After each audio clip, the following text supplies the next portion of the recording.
Nangangati ka ba pag nagja-jogging?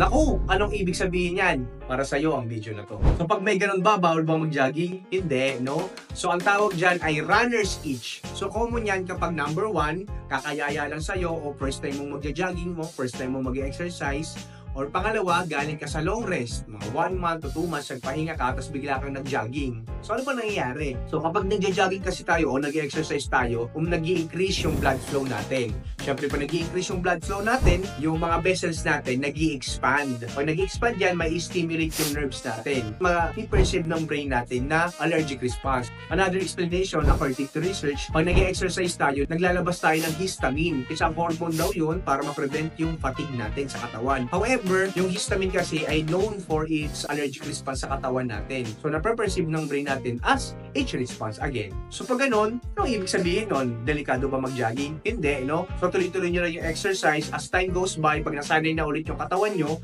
mawawala na yung itchiness na feeling. Okay?